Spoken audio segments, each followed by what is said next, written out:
Hey guys, it's me, Kim, again, with my second video. If you haven't seen the first one, please check it out. These videos, I will say every time, are videos to help people that have a hard time or feel like you're the only one or just don't know what to do and just want to hear other people that go through something similar to, what you go through. But I would like to bring up a piece of my past.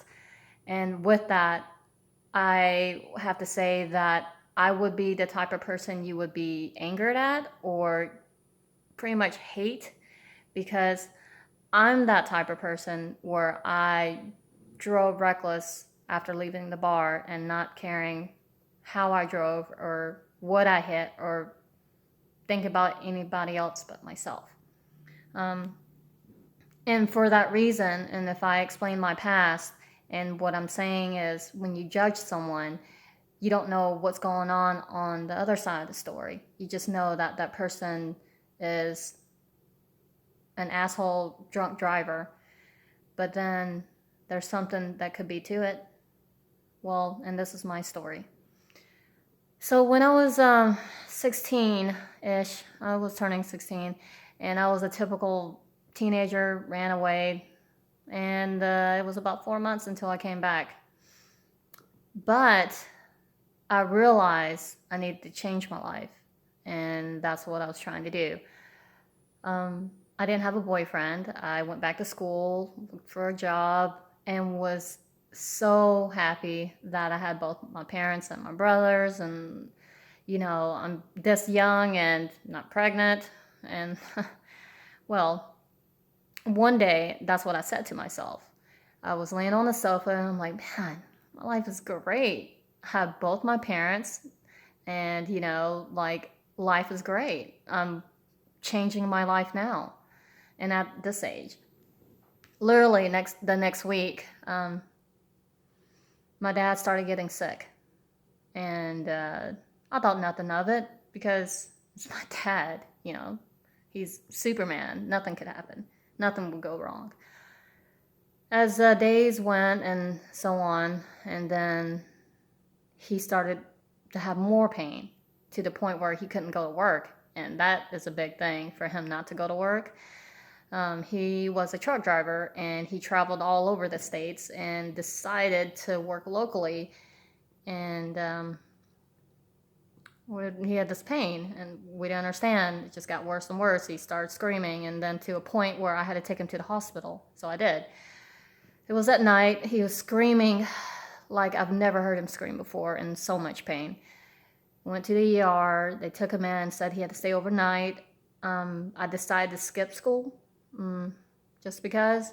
And he came home the next morning, and I'm like, what are you doing home? And he was like, they sent me home. They told me to take a taxi and sent me home and said there's nothing they could do. And I'm like, okay.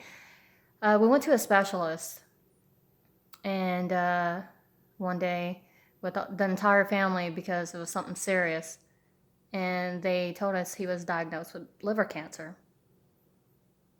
I didn't know how to react to that, because my dad cancer.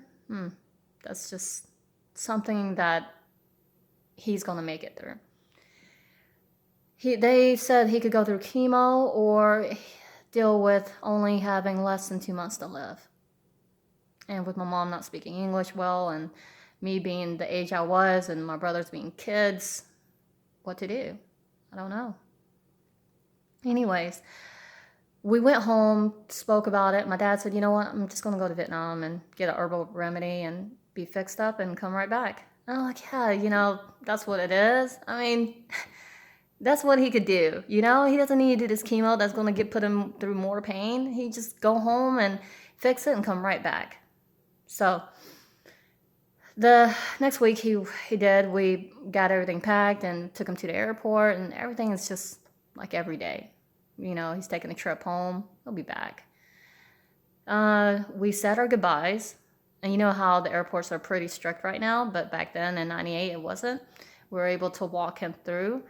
And not knowing when he walked away, that would be the last time I would see him. I could remember, you know, he's like a gray, white, checkered sweater because he was cold. But, you know. Anyway, so then he was gone for weeks, and, you know, he called us every once in a while, and he spoke like he was going to die. You know, he was like, you know, Kim, please take care of the family. Just know that I love you, and make sure you're the head of the house. And I didn't take it too seriously because I guess I was still in that mindset that he's coming back. I went to Columbus, Georgia, and with my mom, and we worked. I dropped out of school so I could help support the family, and received a phone call. My mom was crying, and I already knew what I already knew. I dropped to my knees and dropped the phone, and I don't know, somehow I picked myself up and drove to pick my mom up, and drove an hour and a half from there back home, but it felt like forever. So the next day we were going to go get airplane tickets to go to my dad's funeral. He died, of course. And the highway 285 is like gigantic. It's just crazy scary for me, you know, but my mom couldn't drive, and I mean, I was the only somewhat stable one. And if you know, Asian women have a very high-pitched voice, and I turned without my signal light, and my mom thought I was going off this exit, and she screamed in my ear, and I was like, no, no. And then I turned the wheel, and after that, I don't even remember what happened. I just know I woke up, my mom screaming, crying to see if I was even awake, and I'm like, I'm okay, and I started to hyperventilate because I'm freaking out, I guess, and my brothers are in the back. I don't even know. The car was so totaled that there was no way to take me out on my side. They took everyone out. They had to get a stretcher. They had either pry the door, or I don't know how, but they got me out, and I didn't really feel pain. I just felt drowsy. And they were trying to keep me awake and stuff, and I'm like, I'm fine. And went to the ER, got stitches in my head, and doctor said that I ruptured a spleen, and I had to go to ICU right away, and I did.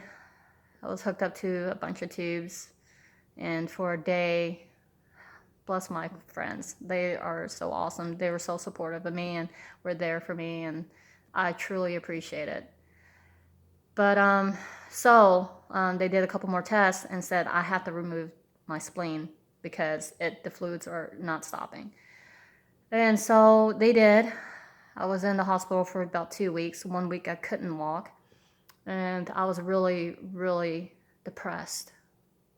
It was, I don't know, it was just really hard. I had the doctors and my mom or a bunch of people told me that I hit 3 vehicles, 2 cars and 1 semi-truck. And imagine that, my dad was a truck driver and I hit one of those trucks. It was my fault, but thankfully they didn't press charges. Doctor said I wasn't supposed to survive that. And with my drinking, and at times of why I'm saying this, is I kind of wished I didn't survive. And so it's been really rough. I thought alcohol could help me cope with what I lost. And it actually made it worse. It made me just do harmful things to myself, and my loved ones watch me hurt myself, and they couldn't do anything about it. They were like, oh, you could just quit. You're fine. I couldn't. Well, I don't know what else to say. because it's been 20 years and it's still fresh in my mind, you know? And you just can't judge someone right away, not knowing maybe there's a past behind it of the reason why they're doing what they do. And that's part of mine. I hope you guys could somewhat relate and understand and share this. Maybe there's someone out there that has in some ways issues with coping, because we all do. Alright, this video was slightly longer, sorry. And I hope you like and share and subscribe to this, and look forward to more videos, because it just gets better and better.